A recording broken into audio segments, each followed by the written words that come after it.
Space Who says Eric July is an anarcho-capitalist, except he calls the cops. We, this whole thing about like Riley and his, Eric July getting Riley arrested. I haven't promoted the GoFundMe, but I might just do that. I have this whole big thread here written by Michael Wigington about that whole situation, and reading it kind of was a good sales pitch for me. I was kind of like interested in that. I'm going to share that with you guys tonight. A thread on Eric July, the anarcho-capitalist libertarian commentator, dancer, rapper, comic book creator, and the guy who, quote, used to bang. The guy who used to bang other guys, who recently got a man arrested for tweets that were, quote, reasonably likely to harass, annoy, alarm, abuse, torment, embarrass, or offend Eric. This is a thread about that. This is what happened. So this is Eric July using his Professor X powers to summon the police. Just FYI. Blah, blah, blah, blah, blah. Okay. Instead of being a big boy like everyone else and blocking, muting people he found annoying and then moving on, Eric got law enforcement involved. Eric will claim that the crux of the matter is trespassing, but the man was never asked to leave and no trespass warning was ever issued. And this was all established by Nick Rekieta. Here you can see in the interview, you can see the dialogue here. Next step.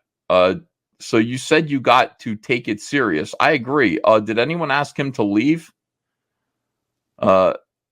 Say what? Did anybody ask him to leave the property? Not to my knowledge. He never spoke to anybody here. Did anybody call the police while he... I'm sure they did after the fact. Their security team, that's a CYA. Well, you're sure they did, or they... So his security... By the way, Eric is saying his security team did. As a CYA, they eventually called the police, but it was Eric who called the police. And this is all in the... did anyone tell him he wasn't welcome? No? Oh, you just called the police. Okay. Eric will claim that it was entirely out of line and stalking for the person to show up in real life at all, despite the videos still online of Eric telling people who trashed him online that they were too big of cowards to ever pull up on him and have an in-person conversation. And this is dialogue from, What Does Pull Up Mean by Eric July. When I say pull up, what I mean is that we should have indeed engage in a presence to presence, a person to presence. Did he say presence to presence confrontation? Why wouldn't he just say person to person confrontation? I'm sorry. That's all I got. But I get it bad. It's just culture. It ain't nothing. It's just culture. This is difficult. Okay. I'm using language that just over. Okay. So Eric basically did say that, if you have a problem with me, pull up. Let's have a person to person conversation. Riley Mix rose to Eric's challenge and began making videos about how he was going to train by walking up a hill every day until he's fit enough to quote unquote pull up and shave Eric's hairy shoulders. Begins calling himself Young Clippa and starts the Clippaverse to parody Eric. And he would he'd make these videos. Day 2 of walking up this hill every day until I am fit enough to pull up and shave Eric July. #we will win.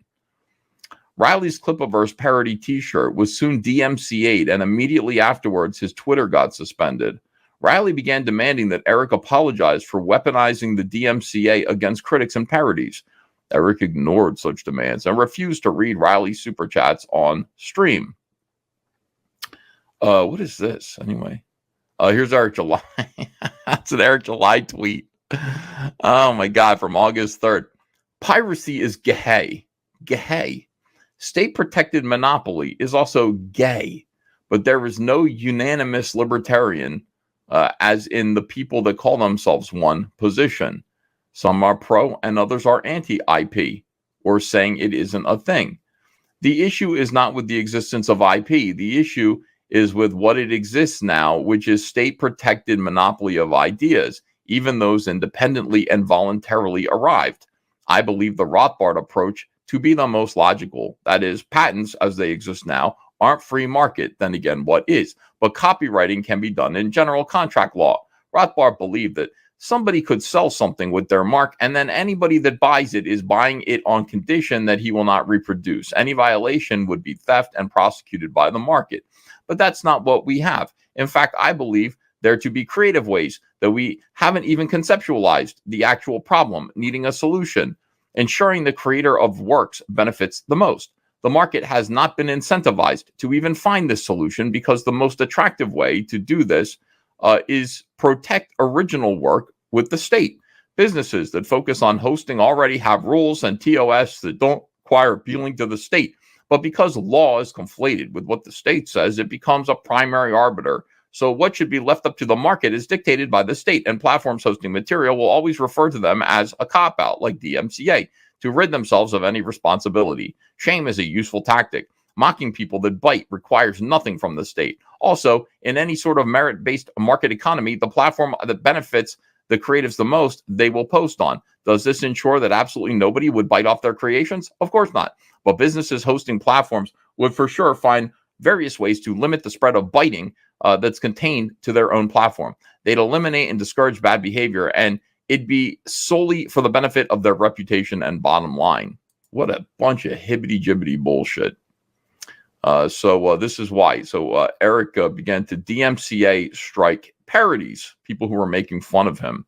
Having obtained Eric's business and home addresses through paperwork served along with DMCA claims, Riley eventually plans to visit the Ripaverse warehouse while in Texas to continue demanding an apology, as there are no gates or signage preventing approaching it from the public. There it is.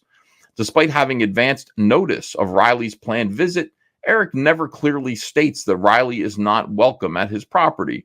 Instead, Eric just weirdly argues that his business in a public accessible business park with businesses open to the general public isn't public. So here he is. Like, this is Riley saying, I'm going to live stream my time at the warehouse next month. You don't have to dox anything. It's a public building. And Eric says, we are aware of his mod saying this. I became more aware of this not too long ago. Our building isn't public, and this person apparently has admitted they're issuing actionable threats and will be appearing at our warehouse. We know about it. How hard would it be to say, like, do not come? Don't come to our warehouse. He doesn't say that. He just says we're aware that he's going to come. All right. Well, that's good. Thank you. Usually when I'm coming to anybody's house, they're aware of it. You know, they're aware that I'm going to be there. It's good that they're aware so they can greet me. While in Plano, Riley stops and gets a pair of gigantic plastic novelty scissors to pose with in front of a Ross Dress for Less and makes a post taunting Eric July. I'm in Plano, pussy. So here he comes to cut Eric's back hair with these giant scissors. Later that night, Riley visits the warehouse itself and films a short video of him using stickers to affix $41 to Eric's warehouse front window. Challenges Eric to ignore these super chats and repeats his demand that Eric or his employees apologize for flagging him. And this is it's all uphill from here. I am emasculating you publicly on your own home turf, but if you make Alex James publicly apologize for false flagging, I'll leave now. So just apologize.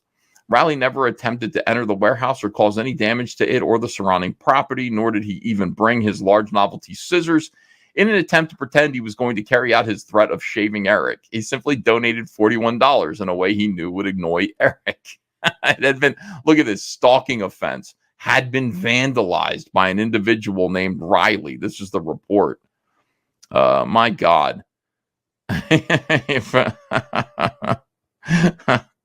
Eric immediately called the police and reported Riley for stalking and vandalism, falsely claiming that Riley had shown up at the warehouse with large novelty scissors and that it had caused him to feel physically threatened and fear for the safety of his employees, which is what it says here. The next day, Riley visited the car wraps business in the same building as the Ripaverse warehouse to inquire about getting a Clipaverse car wrap done. Eric has his employees call the police again and report that Riley was harassing them by being present at a nearby business. And here is the same subject from last night. He is back harassing them again. Security can see him now. Parked in blah, blah, blah. Parked near Suite 100 now. White male, beard and eyeglasses. Has a female with him. Subject name possibly has a beef with the owner of the company, like a stalker.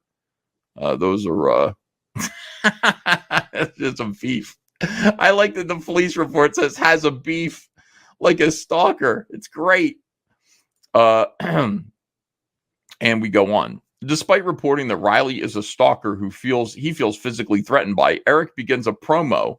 This was so stupid, to use code PULL-UP to get a discount on his comics, and makes multiple posts accusing Riley of poor hygiene. Funny update. Fatty McEdgelord. Fatty McEdgelord? Who are you, Gail Simone? Like, that is like a fucking leftist kind of, it's like something Mark Brooks would say. Went to the company near us, and they said he smelled like literal shit. He hasn't washed his ass or that shirt. And then, again, calling all comic fans to gear up for Alpha Core #1. Use code PULL-UP at checkout and get ice on. So you're taunting him, dude. You're playing his game. Like Eric was playing his game right back at him. You know what I mean? Like, okay, so if somebody were really coming to your warehouse and you were actually afraid of them for the security of your customer or your employees, you're going to sit there and you're going to talk shit about how he smells and everything. I mean, this is something else, dude. This is some fucked up behavior. Eric then goes on a live stream where he repeatedly asserts that he would have been justified in airing Riley out for committing criminal mischief after sundown, that he's not afraid of Riley, that nobody ever asked Riley to leave, and that Riley never bypassed any secure areas, etc. That's all right here. Riley would eventually be arrested for the crime of harassment via repeated electronic communication. The warrant has no flood of DMs or alt accounts attempting to bypass Eric's block button and is solely for tweets and replies in threads, some of which didn't even tag Eric. As you could see, look at all this harassment. Riley was not arrested for stalking, trespassing, vandalism, criminal mischief, or any sort of real crime because he did not commit any of those things. His sole crime was breaking Texas's unconstitutional law that criminalizes annoying internet posts. Look at this. Like, bro, I said most y'all are fat. Most of my detractors are fat. They probably never, like on a serious note, probably never been in a fight. People agree with me. Definitely if it gets if it gets heated, man, come fucking talk to me, man. This is Eric.